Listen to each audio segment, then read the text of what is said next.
Actually, when I started rewatching it, that was the first time I realized that the voice of Kaiba is the same voice as Brock. Oh yeah, Kaiba I always started forget speaking. I about was like, that. "Hey, I recognize that voice." I couldn't put my finger. I couldn't like quite put my finger on it at first, so I had to look it up.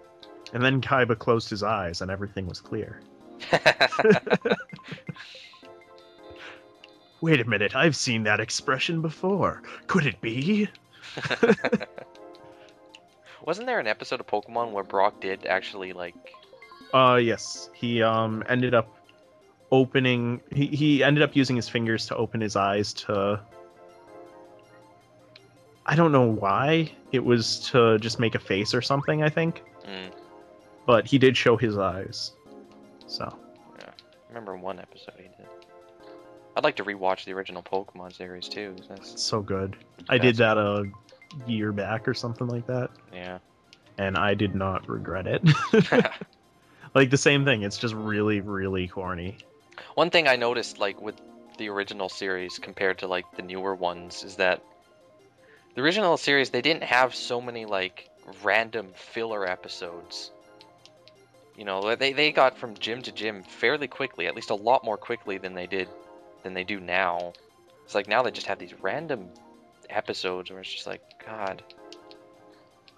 No, they had a lot of filler episodes, but they were always on the way. Yeah, Like it was. Oh, we're on our way to Vermilion City, or not Vermilion. We're on our way to Vermilion City. But there's all these Diglett stalling up this construction of this dam. You know what? I We're remember that here, episode, yeah. and Gary's here, and we want to show we're a better Pokemon trainer. Like it always had a point to it. Yeah, It but was never just there like, were also like fewer of them. I noticed, like, because I watched like some of the newer like Diamond and Pearl episodes, which are absolute shit. And there's like 50 episodes in between each gym, and it's just. oh, that's. Uh, I think they just try to drag it out to make it last as long as possible, just so they don't end it before like new Pokemon games come out or something. I don't know. well, I think it's also like the same reason why Black and White has been so much more story driven. Like they're trying to make it more about the world and less about the gyms, Hmm. which I can understand to a point, but I don't know. I wish it was just done in a different way. Like I don't really know what kind of different way. Like I can't give a good example of like I wish they did this because I don't know what I want them to do. Like I know I want it still to be about Pokemon and Pokemon training because that's what Pokemon's about. Yeah. But Well, I don't know. Black and White 2, they're sequels, but they may be different because I heard they are going to be quite a bit different. yeah, no, I'm Um, still gonna check them out. I'm probably not gonna get them like the day they come out, like I did with the original Black and White. Like I never did that with Diamond and Pearl, which I really regret. And Diamond and Pearl actually are some of my one of my favorites because of the way they implement everything. yeah. Ugh. Diamond and Pearl probably probably my least favorite generation.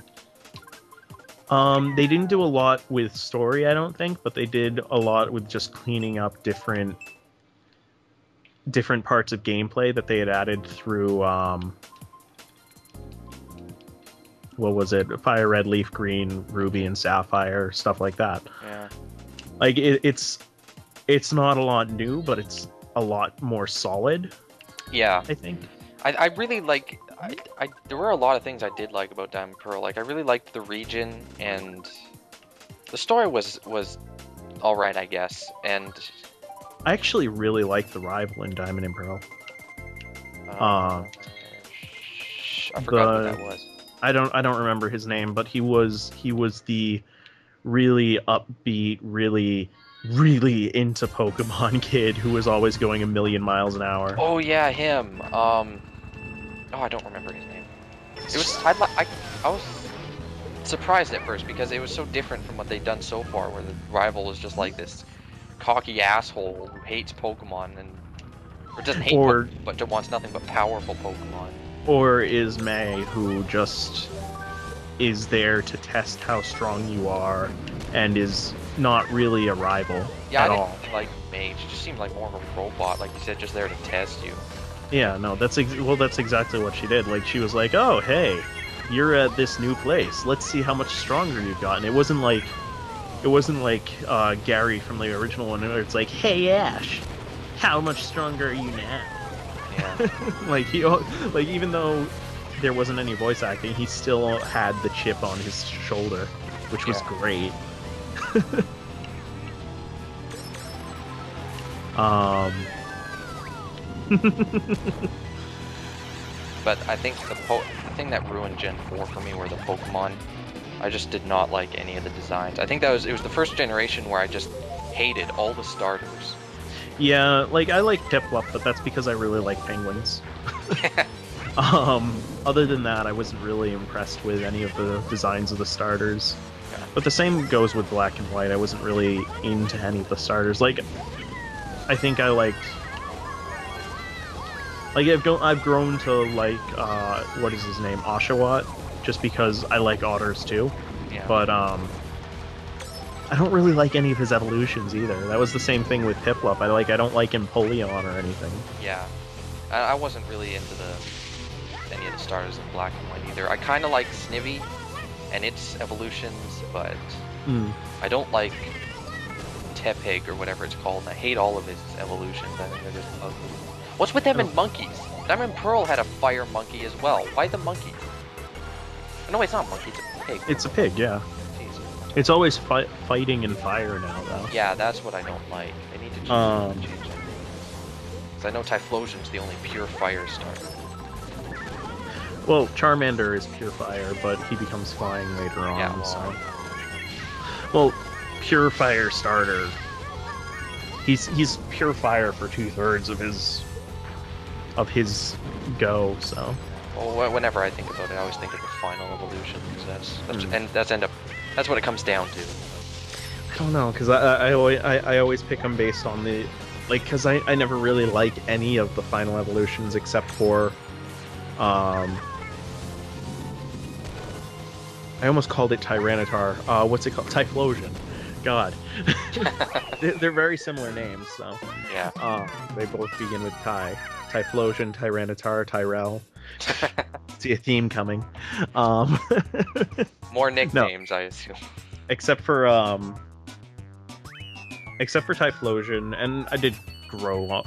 Feraligatr did grow on me. Except for Typhlosion and the original 3 starters, I never really liked any of the final evolutions anyway. So. I like Feraligatr. Like, I like the design of him, but what I don't like is the fact that he's more of a physical attacker, and I just cannot stand physical attacking water types. Mm-hmm. I really don't like it. I prefer special attacking water types. I just rather my little Donald Duck Totodile. Yeah, I know. But I think the first 2 generations were the best in terms of starters, because I liked all 6 of them. I genuinely liked all 6 of them. They're also just the best in terms of Pokemon in the region. Yeah. Especially Charizard. I have to say Charizard is my favorite. Just because they were so diverse. Yeah. Well, except for Ghost, but that's a different story. Ruby and Sapphire had the best Ghost. I think Emerald would probably have to be my favorite Pokemon game. But I don't like Mudkip or any of its evolutions. And I like Trico and Grovyle, but I cannot stand Sceptile. Yeah, Sceptile just... There's something... Like, the tail doesn't really fit. I know. It's just weird looking. I love Grovyle, though, and I always don't like evolving it. It's like, we've got a grass type. What do we put on it to show it's grass? Let's stick some leaves on its butt. Sir, you are a genius. Here's a raise. Go with it. I love Blaziken though, so I usually always choose Torchic whenever we play through those games. But I really think they should get away from the whole fire fighting combination for the fire starter. Something new. fire and fire and water. That would be interesting. It wouldn't work, but it'd be interesting. I kind of wish they started instead of with whatever the new starters are, if they had just started with the Simian trio. That would have been interesting. Wait, sorry, what were you saying there? Oh, I said instead of the starters for Black and White, can't remember what they're called now. It would have been interesting if they had started with the Simian trio, because I mean you get them right off the bat anyway, so you could pretty much use them as your starter. Yeah. Like, but I don't want. They all look too similar though. That's the problem. yeah, I don't know. It's like everybody's starting from the same area. Plus, I don't really like any of them. Yeah, no, neither do I. It would have been different though. That's my point. Yeah. I wouldn't have liked it, but then I don't like anything because I'm just a grumpy sourpuss. What I really want is a Pokemon game that is the same type of deal as like the usual handheld Pokemon games, but it's like in 3D. You know, you got like third person, the camera's behind the character and everything, full 3D model, and it has all regions in it. Something like that. Yeah. I think that would be really cool. That should be thought about for the Wii U. Well, I mean, that's always what I thought they were going to go to. Like, I figured after Silver and Gold, because they kept in Kanto, they were just going to keep adding on. I think it's just like the cartridges couldn't handle the memory. Yeah, no, I understand that, like, with Game Boy Advance and stuff, but they could have probably done it with DS. Like, they could have thrown in another region, at least. I get the feeling they're probably going to wait until they're done making Pokemon games, and then finally release one that's just all the regions together. Yeah, I don't know. Pokemon will end at some point. They'll introduce Pokemon Civilization. Well, I mean, that's kind of what they're doing now with, like, the Warlord battling thing with, what is it, Pokemon Conquest? Yeah, I think it's Conquest. Yeah, that game was awesome. Oh my god, I was not expecting a tactical RPG from Pokemon. Yeah, a lot of these, like, other than, like, Colosseum and Gale of Darkness, a lot of these other Pokemon games that are all separate from the main series are usually not that great. Like, I didn't like any of the Pokemon Ranger games. I enjoyed Pokemon Mystery Dungeon, what I did play of it. Like, it was... Like, the gameplay wasn't that great, but, like, some of the dialogue was kind of funny, because they even made jokes about the whole Diglett not having feet thing. Yeah. Like, I have a screen cap of that somewhere where Diglett's like, it's so tiring walking all the way over here or something, and they're like, all the other Pokemon are like, what, feet? What? I can't say. Good night. I want to say good night. That was fun. There we go. Alright, I'm gonna stop. Or even better, I'll get you next time. I'm sure you will. This was fun. This was fun. Yeah, I need to stop. Wait, where is it? Wait, I'm still mute all this HD PVR stuff. Alright, stopping. Say bye. Bye.